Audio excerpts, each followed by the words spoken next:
బాధపడకు.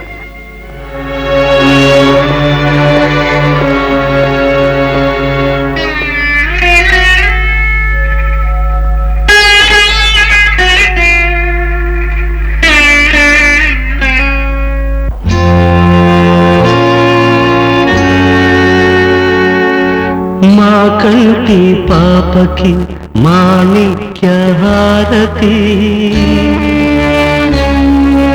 మా ఇంటి జ్యోతికి శతమానం భవతి.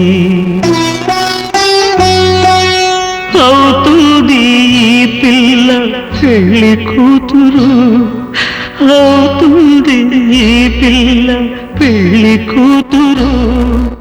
అబ్బాయి కళ్ళకి నూరేళ్ళ వెలుతురు, నూరేళ్ళ వెలుతురు. మా కంటి పాపకి మాణిక్య హారతి, మా ఇంటి జ్యోతికి శతమానం.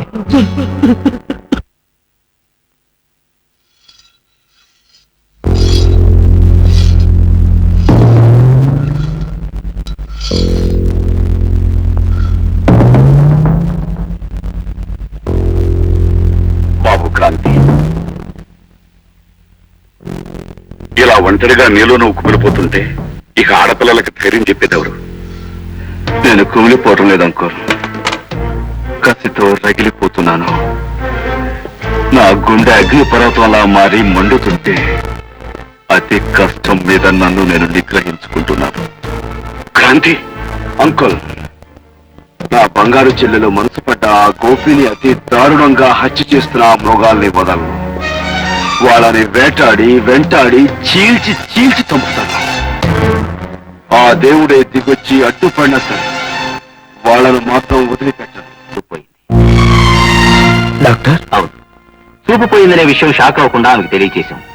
మనసును రాయి చేసుకుని ఆ నిజంతో ఆమె రాజీ పడింది కనుక మీరు ఆమె దగ్గర బాధపడి ఆమెను బాధపెట్టదని నా అడ్వైస్.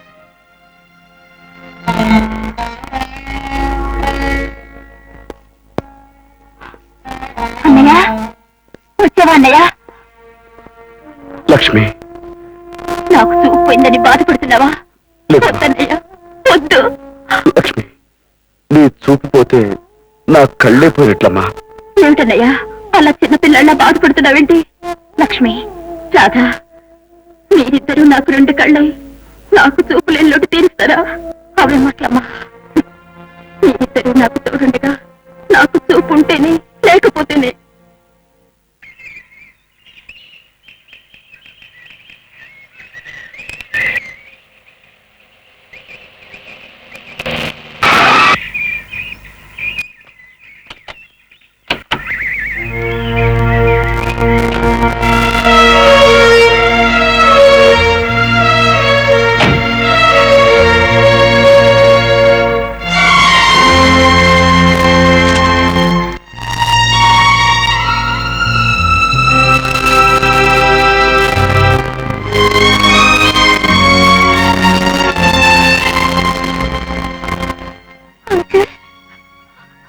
బాబు క్రాంతి, ఏం జరిగింది?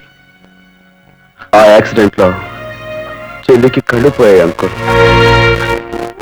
అమ్మా, అమ్మా లక్ష్మి, లక్ష్మి, ఊరుకోమ్మా. అందమైన పువ్వుల్ని పాపల్ని దీపాల్ని సృష్టించిన ఆ దేవుడు అవన్నీ కలబోసి నిన్ను సృష్టించాడు. అలాంటి దేవుడే నీకు శిక్ష విధించాడు అంటే ఏ నేరస్తుల్ని క్షమించని నేను ఆ దేవుడే కనిపిస్తే కాల్చి పారేస్తాను. పోయాక నా కళ్ళెందుకు?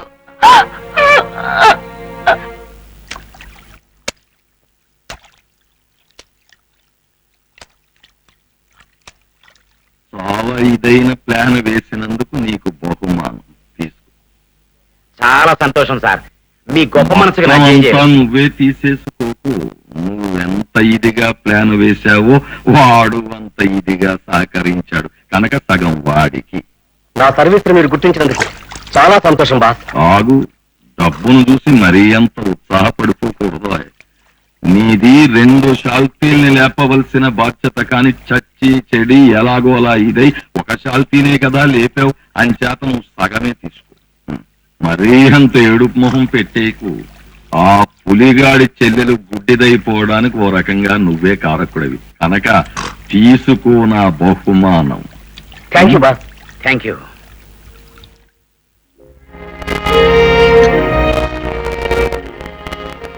ఏమండి, మీ ఇద్దరికి భోజనం డైనింగ్ టేబుల్ మీద రెడీగా ఉంది, నేను వెళ్ళొస్తాను.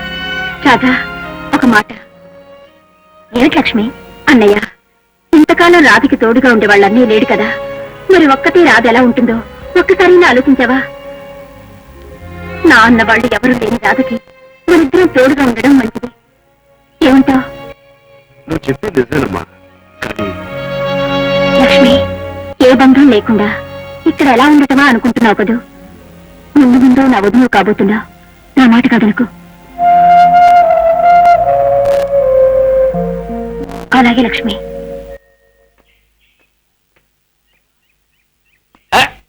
ఏమా ఏమిటి ఇలా వచ్చాయంటే? ఇవాళ నాకు హాలిడే అండి. ప్రతాపరావు గారు లాంటి రిటైర్డ్ పోలీస్ ఆఫీసర్ కలిస్తే ఆయన అనుభవాలు, డ్యూటీలో మెలకువలు తెలుసుకోవచ్చని. ఏమిటి ప్రతాపరావు గారి అనుభవాలా? ఆయన అనుభవాల గురించి తెలుసుకునేందుకు ఏముందో? ఆయన ఏమన్నా అలీబాబా సింధుబాబా అడ్వెంచర్ చేయడానికి? ఆయన వలన ఏముందయ్యా? అది కాదు, ఇంకా నా సర్వీస్ లో నేను చేసిన అడ్వెంచర్స్ గురించి నీకు ఎంత చెప్పినా నీ డ్యూటీలో హెల్ప్ఫుల్ గా ఉంటుంది. ఏమిటి, మీరు అడ్వెంచర్ చేశారా? ఏమిటి, నేను ఇంటర్పోల్ లో పనిచేసిన సంగతి నీకు తెలీదా? ఇంటర్పోల్ లేకపోతే లైట్ పోలా ఫ్లాగ్ పోల్ అనుకుంటున్నావా? ఒకసారి ఒక కేసు జరిగింది, దాని పేరు ఏమిటంటే ఆపరేషన్ బ్రెడ్ అండ్ జామ్. ఏమిటి, బ్రెడ్ అండ్ జామ్? అదేనో, బ్రెడ్ అనేటువంటి మగ గూడచారి, జామ్ అనే ఆడగూడచారి, వీళ్ళిద్దరూ కలిసి సముద్రంలో ఎక్కడ షిప్ కనపడినా సరే పట్ పట్ పట్ పట్ కాల్చి అవతల పారేసేవారంటే. అప్పట్లో నాకు ఇలాగే సాల్యూట్ చేస్తుండేవారు. సార్, మీ వెనకాల చరిత్ర చెప్పేది. ఒకసారి ఆ బ్రెడ్ గాడిని షిప్ మీదకి వెళ్ళి కలుసుకున్నాను. సార్, ఒక్కసారి మీరు వెనక్కి తిరిగి చూస్తే వాడు సముద్రంలో తోసేస్తాడు. వాడి సంగతి నాకు తెలుసు, అంచేత నేను వెనక్కి తిరిగి చూడలేదు. ప్రతాపరావు గారు ఏమిటా ప్రతాపరావు అని ఇందాక నుంచి జపం చేస్తున్నావు? వాడు అప్పుడెక్కడ ఉన్నాడు? ఏమంటావు, పోలీస్ స్టేషన్ లో లంతాలు కొడుతూ ఉండి ఉంటాడు. ఆ సంగతి నీకెలా తెలుసు? నా చేతులతో నేను అనేక సార్లు ఇచ్చాను. నువ్వు ఇంటర్పోల్ ఏజెంట్ వా? కాదు బాబు, బ్లాక్ పోల్ ని. Operation bread and jamun పట్టుకున్నావా? లేదు బాబు, ఊరికే బ్రెడ్ కోసి జామ్ రాసేవాడిని. మరి నాకు లంచం ఇచ్చావా? లేదు బాబు, లేదు బాబు, నేను ఎప్పుడు ఇచ్చాను? వెనక మీరే ఇచ్చేవారు, ఇప్పుడు ఇస్తున్నారు, భవిష్యత్తులో ఇస్తారు. ఇలాంటి పిచ్చి పిచ్చి వేషాలు వేసామంటే నీ బుర్ర టార్గెట్ గా తీసుకుని రైఫిల్ షూటింగ్ చేస్తాను, జాగ్రత్త. ఇక మళ్ళీ తలాడుస్తావు. ఇక బాబు, ఆయనతో ఉంటే మనకు పిచ్చిక్కి చేస్తారు కానీ మనం వెళ్దాం పద.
ಅರೆ ನುನ್ನಾನೆ ಒಳ್ಳು ಎನ್ನೇಳದಿ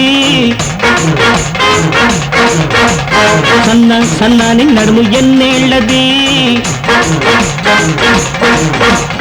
ఎర్ర ఎర్రని బుగ్గ ఎన్నేళ్ళది, ఎర్ర ఎర్రని బుగ్గ ఎన్నేళ్ళది, ఎట్టాగా వస్తుందమ్మ కౌగిళ్ళకి, అరే ఎట్టాగా వస్తుందమ్మ కౌగిళ్ళకి. నున్న నున్నాని ఒళ్ళు నీ ఈడుది, సన్న సన్నాని నడుము నీ తోడుది, ఎర్ర ఎర్రని బుగ్గ నీ ముద్దుది, ఎర్ర ఎర్రని బుగ్గ నీ ముద్దుది, చిటికేస్తే వస్తుందయ్యా కౌగిళ్ళకి, చిటికేస్తే వస్తుందయ్యా కౌగిళ్ళకి.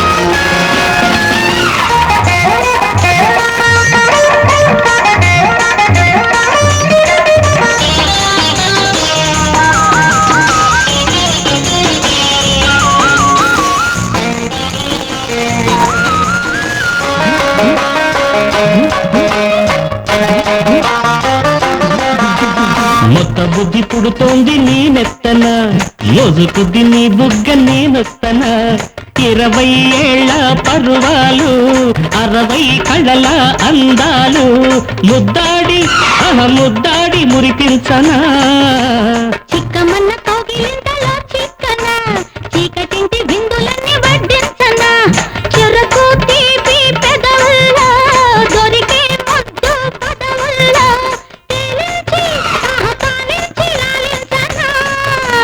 సన్నాయి మోగాలి మద్దిళ్ళకి, అమ్మాయి రావాలి సందిళ్ళకి, అరే అమ్మాయి రావాలి సందిళ్ళకి. నున్నాని ఒళ్ళు నీ ఈడుది, సన్న సన్నాని నడుము ఎన్నేళ్ళది,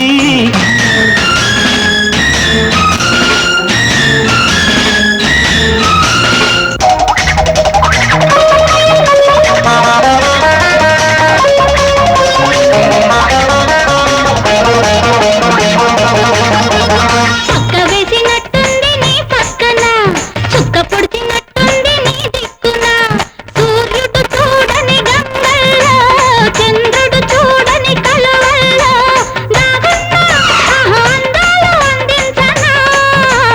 చెప్పరాని మర్యాద చేసేయనా, రెప్పచాటు కలలన్నీ కాజెయ్యనా, గ్రహణం పట్టని తారల్లో, గగనం చూడని వెన్నెల్లో, మేఘాల ఉయ్యాల రోగించనా.